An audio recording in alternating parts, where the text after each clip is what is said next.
There comes a moment in life when the weight of what we used to be becomes too heavy to carry forward, a moment when the familiar becomes the very thing that limits us.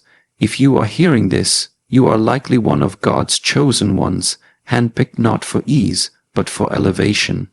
God doesn't choose you because you are perfect. He chooses you because you are willing to be shaped, stretched, and sent, willing to surrender the comfort of the past for the unknown brilliance of what's to come. Just like a seed must crack open before it can grow, you too must break away from old versions of yourself. You must walk away from environments, identities, even mindsets that no longer serve where God is taking you. When God is moving you, you'll feel the shake-up. Relationships shift, doors close, old habits become unbearable.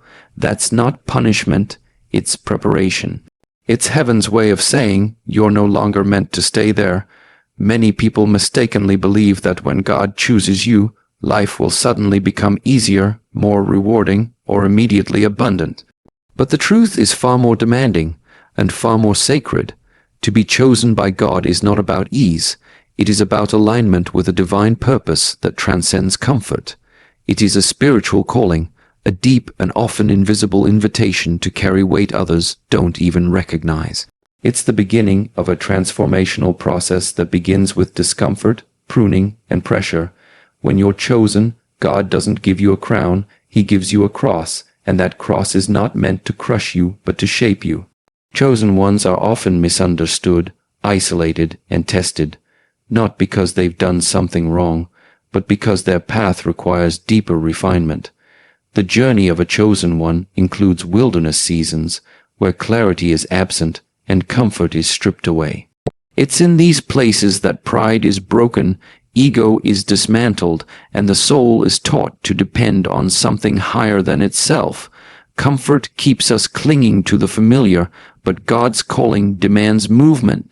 That movement requires trust, and trust is rarely born in calm. It is forged in fire, in situations where everything in you wants to run back to what's easy, but your spirit knows it must stay and grow through what's hard. Many want to be chosen, but few are willing to carry the silence that comes with it. Few are prepared for the responsibility, the warfare, and the internal cleansing that God initiates the moment you say yes to your calling. Being chosen also means being set apart, and that separation can feel like rejection. Friends fall away, opportunities close. What once brought joy now brings unease. But these are not signs of failure. They are spiritual indicators that your life is no longer governed by the ordinary. You are being prepared for the extraordinary. God is building endurance in you, humility in you, and strength in you that can't be formed in times of comfort. It also means that your process will look nothing like anyone else's.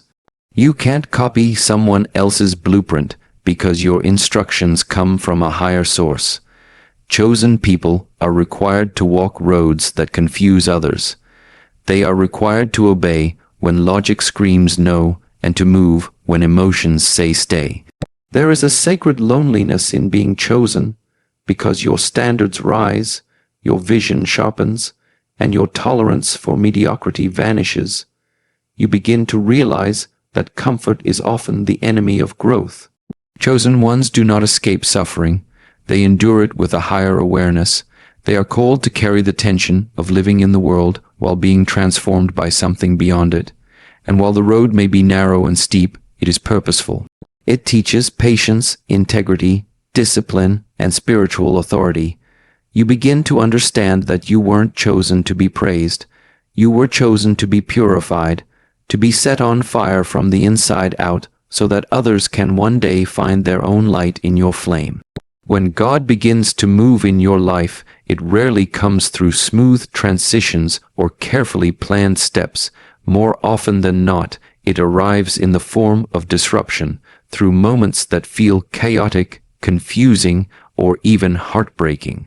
Because the truth is, God isn't interested in your comfort zone.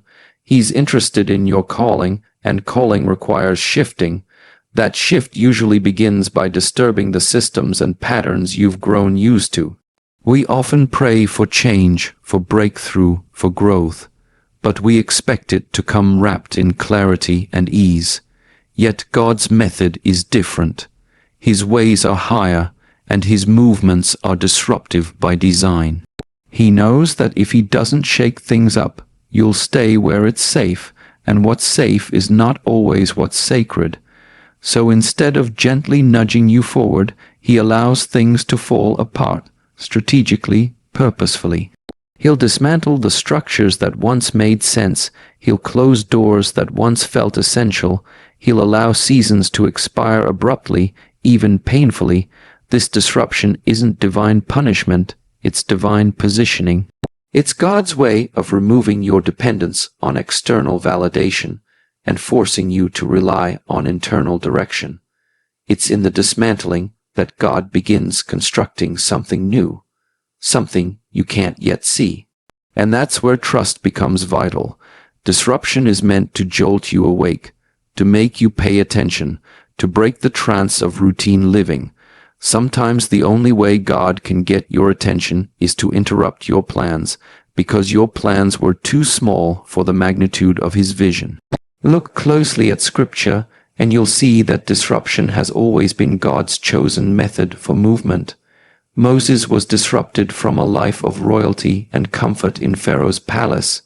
Joseph was disrupted by betrayal and imprisonment before stepping into destiny. Even Jesus' arrival disrupted political and religious systems that had long been entrenched in power. If God moved through disruption in every life He used greatly, why would our stories be any different? God is strategic. When you feel something being stripped away, it's because He's making space. When you feel relationships being tested or removed, it's because those connections can't go where you're being led. When your schedule is suddenly interrupted, or a job ends unexpectedly, or you're thrust into a place of stillness, it's not because you're off track. It may actually mean you are more aligned than ever. But alignment with God often feels like misalignment with the world. This divine disruption dismantles your reliance on comfort, timing, and control. It makes you sit in silence, in uncertainty, in surrender. Because those are the places where the soul is reshaped. In disruption, your character is exposed. Your priorities are restructured. What once seemed urgent begins to lose its power. You start to see life with a new lens, a spiritual lens. And in that space, God begins to download a fresh revelation about who you are and what's truly next. You begin to understand that the loss was not a loss. It was liberation. The breakup was not rejection. It was redirection. The job that slipped away didn't leave you empty. It left you available. What once looked like destruction begins to reveal itself as divine architecture. God is not randomly tearing things down. He is methodically removing what cannot remain in your next chapter. You may not understand it now, but the disruption you're feeling is the birthing ground of transformation. Letting go is not a casual decision or a momentary feeling. It is a spiritual command. It is an essential part of the journey for anyone who is being chosen, refined, and elevated by God. The process of divine movement is not just about what you're walking into. It's equally about what you must walk away from. You cannot step into the new while dragging the remnants of the old behind you. And for God to release His full plan in your life, there are some things you must be willing to lay down first. Letting go is a test of obedience. God will often ask you to release things that are deeply familiar, emotionally significant, and personally comforting. It might be a career path you've invested years into, a relationship that feels like home, a habit that has numbed your pain, or a version of yourself you've grown attached to. But the truth is, not everything you love is meant to last. Not everything that once served you can still sustain you. Growth demands sacrifice, and in the kingdom of God, the first thing sacrificed is always the past. The difficulty in letting go lies in the uncertainty that follows. When God asks you to release something, He rarely shows you the full picture of what's next. There's a gap between what you're leaving and what you're walking into, a space that feels empty and unclear. That space is where most people get stuck. It's in that in-between season where fear creeps in, doubts whisper, and memories of the past try to seduce you back into what's familiar. But chosen ones understand that the unknown is not a threat, it's a threshold. And you cannot cross that threshold with arms full of yesterday. Letting go also requires spiritual maturity. It demands a deep trust in the voice of God, even when it contradicts your emotions. It means discerning when a chapter is finished, even if it still feels good. God doesn't just call us to release what's toxic. Sometimes He calls us to release what's still working, but no longer aligned. That's a hard pill to swallow because we think if something isn't broken, we should hold on to it. But spiritual alignment isn't about appearances, it's about assignments, and your old assignment may be standing in the way of your next anointing. Spiritually, letting go is an act of faith. It's saying to God, I trust what you're doing, even though I don't understand it. It's surrendering your need to control the outcome, and instead choosing to follow His voice into unfamiliar territory. It's releasing the illusion of certainty in exchange for the power of purpose. And purpose is always calling you higher, which means you must continually loosen your grip on what feels safe. You cannot receive with clenched fists. You cannot grow while holding tightly to a version of life that no longer fits your calling. Letting go also means detaching from your former identity. There are patterns, roles, and labels you wore in previous seasons that no longer reflect who you're becoming. You may have been the caretaker, the people pleaser, the overachiever, the silent sufferer. But when God begins a new work in you, He redefines your identity, not based on your past, but on His plan. And part of letting go is grieving who you were, while welcoming who He says you are now. That transformation is not just emotional, it's spiritual. It requires deep reflection, humility, and a willingness to shed layers of self-image that no longer serve your purpose. The longer you cling to what no longer belongs, the more spiritual friction you create. The weight becomes heavier, the clarity becomes foggier, the door that was once open begins to close. God is not trying to hurt you, He's trying to prepare you, and preparation always begins with removal. The removal of idols, the removal of attachments, the removal of anything that competes with His place in your life. He will never pour new oil into an old vessel. You must be emptied before you can be filled. One of the most misunderstood yet necessary parts of spiritual elevation is separation. Growth, true, transformative, soul-deep growth, does not happen in crowds, in noise, or in the comfort of constant connection. It happens in solitude, in silence, and in separation. When God is preparing you for something greater, He often calls you away from what's familiar, not because you're being punished, but because you're being prepared. Separation is not a rejection of people, it's a redirection of purpose. It's God removing you from environments, influences, and attachments that have reached their expiration date. It can be uncomfortable, it can be confusing. You may even start to wonder if you've done something wrong. Why are people drifting away? Why don't they understand you anymore? Why do certain friendships suddenly feel heavy instead of helpful? But when God is elevating you, your surroundings must reflect the level He's taking you to. You cannot grow spiritually while remaining in environments that keep you small. You cannot step into a new identity while being constantly reminded of your old one. There comes a time when God says, "Come away," not to isolate you, but to incubate you, not to punish you, but to purify you. The process of separation is often quiet. People may not even notice you slipping away at first, but internally, everything begins to shift. Your desires change. Your conversations feel different. What used to excite you now leaves you empty. What once kept your attention now drains your energy. That is not coincidence. It is calling. It is God signaling that your spirit no longer fits in spaces that used to be comfortable. You've outgrown them, not because you're better, but because you're being built differently.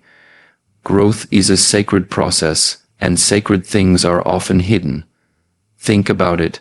Seeds grow in darkness before they reach the light. Babies develop in the hiddenness of the womb before they're born.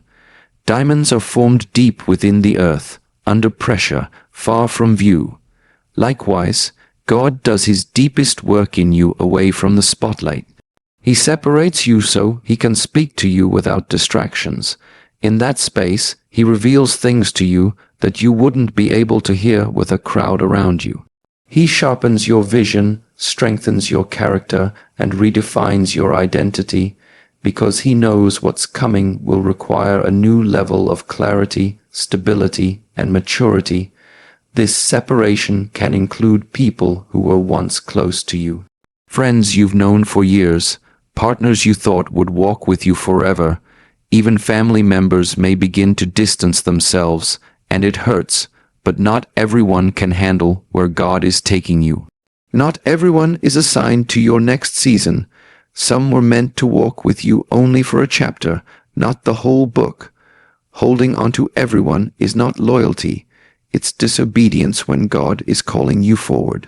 There are divine disconnections, and they are as much a blessing as divine appointments. Spiritual growth also requires emotional detachment. You may still love them, you may still care deeply, but your soul understands that alignment matters more than attachment. You begin to value peace over popularity, depth over noise, and purpose over people pleasing. You learn to walk alone, not with bitterness, but with boldness, because now you know separation is not the absence of love, it is the presence of purpose. During this time of separation, God also separates you from former versions of yourself, the mindset you once had, the coping mechanisms that no longer serve you, the fear-based choices that held you back, the roles you once played to keep others comfortable. All of it begins to fall away. It may feel like a stripping, but it is actually a strengthening. The shedding of who you were is making room for who you're becoming. And that transformation cannot happen when you're constantly distracted by external noise. So when you find yourself being pulled away, when plans fall through, when relationships fade, when you feel the need to retreat, don't resist the separation. Understand it as a sacred invitation. You are not being left behind, you are being lifted up. Every new season God brings into your life demands a new version of you. It requires transformation, renewal, and evolution on every level, mentally, emotionally, spiritually, and even physically. The person you were in the last season was perfectly equipped to survive it. But survival and success are not the same. What helped you cope then may now be holding you back. That's why when God shifts your season, he also initiates a deep inner shift within you. Because elevation without transformation is unsustainable. Many people want the blessing of a new season while clinging to the identity of an old one. But God doesn't pour fresh oil into cracked vessels. He won't promote the version of you that was formed in dysfunction, because that version will sabotage what's meant to be sacred. To fully embrace what's coming, you must be willing to shed who you were. That means dismantling the mindset that was built in pain. It means unlearning habits born out of fear, insecurity, and self-preservation. It means confronting the parts of you that you've outgrown but still rely on out of comfort. This process is rarely glamorous. It doesn't happen overnight. The new you isn't built in moments of hype and adrenaline. It's forged in the quiet discipline of daily surrender, in choosing better thoughts, in praying even when you don't feel anything, in showing up when no one is watching, in saying no to what no longer aligns, in forgiving what you used to hold onto, in taking accountability for your growth rather than blaming others for your stagnation. God is not just changing your circumstances, He is cultivating your character. The new season will demand new levels of discipline. You'll need stronger boundaries, deeper focus, and a clearer sense of identity. What you tolerated in the last season will become intolerable now, not because others changed, but because you did. You begin to realize that compromise costs too much, that peace is non-negotiable, that alignment matters more than attachment. You'll find yourself pulled toward clarity, simplicity, and truth, and that gravitational pull is not accidental. It's a sign that your spirit is growing, and with that growth comes the necessity of identity renewal. You may have been known by your past, but that identity is no longer accurate. People may still see you through the lens of who you used to be, but that doesn't mean you need to live according to their expectations. The new season requires that you redefine yourself, not through the lens of failure or history, but through the lens of God's vision for you. That vision is bigger, it's purer, and it's not dependent on how others label you. It's built on how God sees you, and how you begin to see yourself through His eyes. Sometimes the biggest battle isn't external, it's internal. It's the battle between your potential and your past, between your spirit and your self-image, between who you're called to be and who you've been conditioned to remain. That's why God often puts you in a season of inner work before He brings the outer change. He knows that if He elevates your position before He elevates your perception, you'll sabotage the very thing you prayed for. This is why you'll notice your appetite changing in a new season. The conversations that once excited you now feel empty. The environments that once fed your ego now feel suffocating. The goals that once felt urgent now seem misaligned. That's not confusion, it's realignment. Your spirit is tuning into a higher frequency, and that frequency requires clarity, purity, and intention. You can no longer afford to move aimlessly. The stakes are higher. The calling is deeper, and that means your identity must rise to match it. God will challenge you to become more honest, more disciplined, more whole. He'll strip away the masks, the roles, the excuses. He'll push you to heal so that you don't repeat. He'll ask you to become the kind of person who can carry the weight of what's coming, because the blessing is heavy, and only a refined you can handle it. When God begins shifting you into a new season, the terrain becomes unfamiliar. The path that once felt steady suddenly disappears beneath your feet. The clarity you once relied on vanishes, and your plans no longer seem to work the way they used to. You find yourself in a spiritual in-between, no longer who you were, not yet who you are becoming, and in that space logic fails, emotions fluctuate, resources may dwindle, but one thing remains essential: faith. Faith becomes your only currency in the transition, not talent, not connections, not even knowledge. It's faith, raw, unshakable belief in the unseen, that sustains you when nothing else does. It is the spiritual muscle that must be exercised when circumstances no longer make sense. It is the assurance that even though you cannot see where you're going, you know who is leading you. Transition is a sacred but stretching space. God allows the discomfort because He wants to disconnect you from your dependence on the visible. He wants to deepen your trust in Him, not just for outcomes, but for identity, direction, and timing. In this place, your faith is not theoretical. It becomes experiential. It is no longer a scripture you recite. It becomes the oxygen you breathe. Every step forward demands that you walk by faith and not by sight. God often hides the details in transition to grow your dependence on His voice.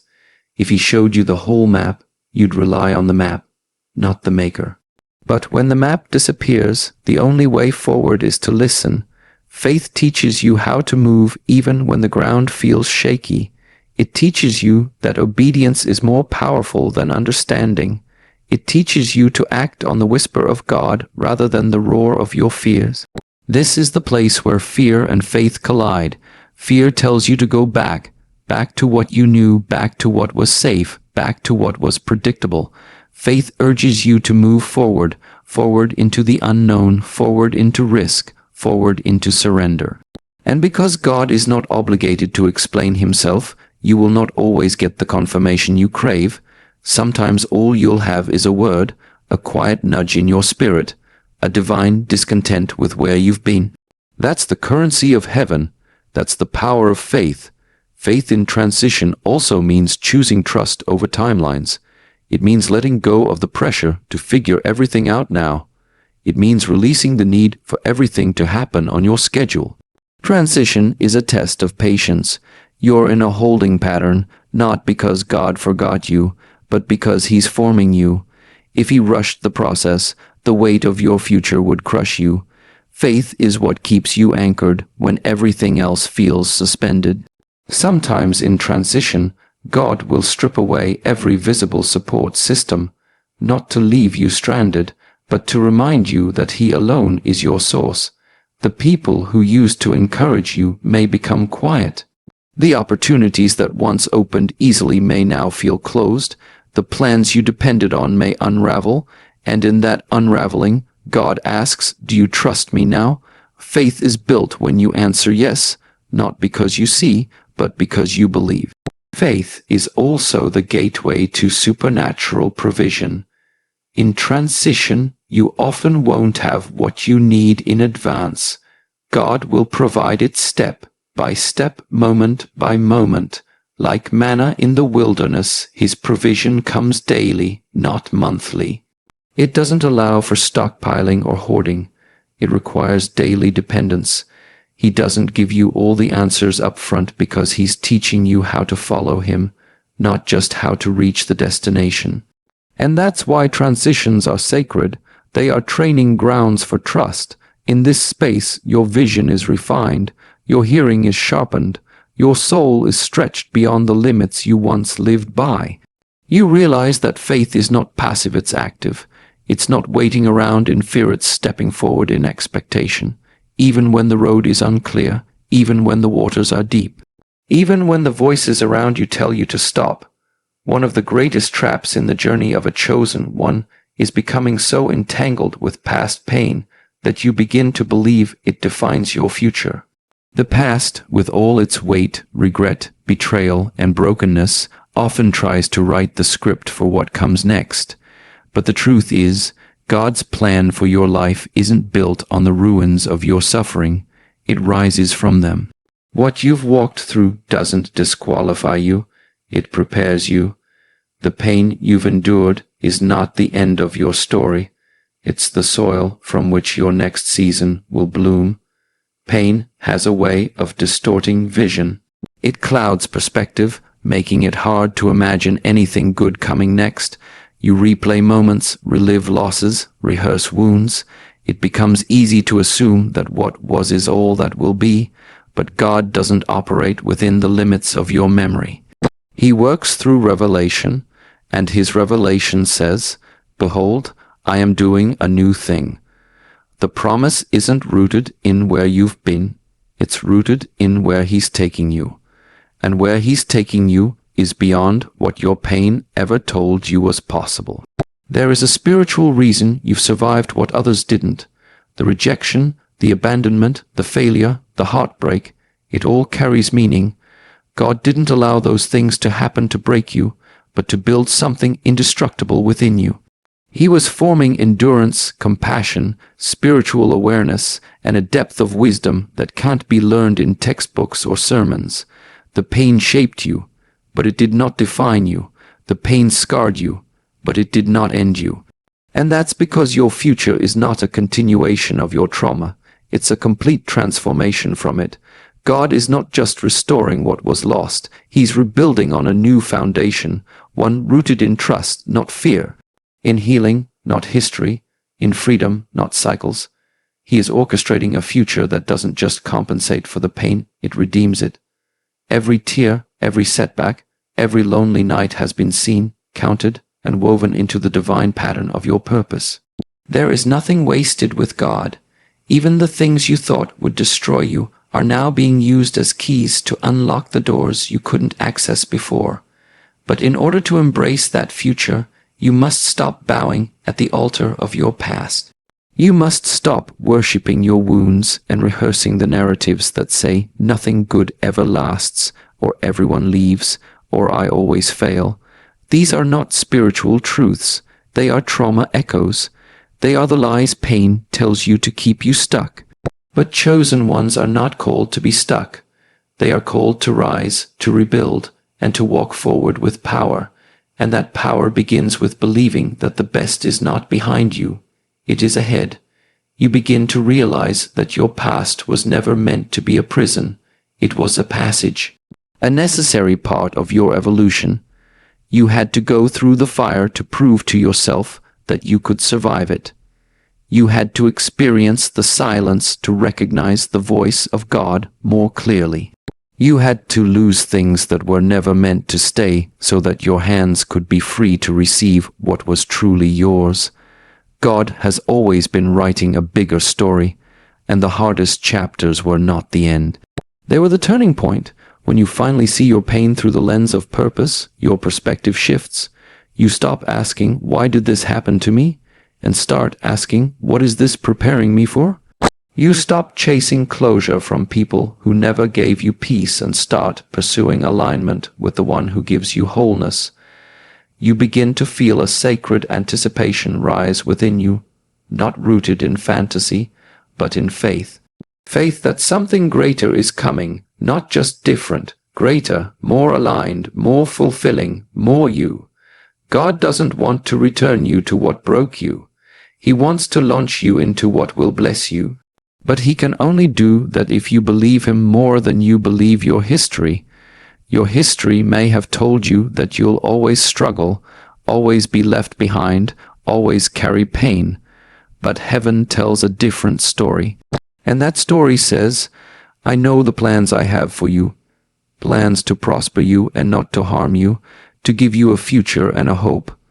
So if you feel the shaking, the pulling, the shifting, don't resist it. Don't mourn what's leaving more than you anticipate what's coming. You are not being abandoned. You are being aligned. God is not removing things to hurt you. He is making space for what your spirit has outgrown and what your destiny demands. You are one of God's chosen ones. That means your path will look different, feel heavier, and require more. But it also means your reward will be greater, deeper, and eternal. This is not the time to look back. This is the time to rise up, to walk forward, to trust fully. Leave behind the pieces of who you were. Step boldly into the promise of who you're becoming. God is moving you. Don't anchor yourself to what God has already released. Don't delay your destiny by dragging your past into your purpose. You were not chosen to stay where it's safe. You were chosen to go where only the faithful can follow. The future is calling, and it's greater than anything you're leaving behind. Walk forward. Heaven has already gone ahead of you.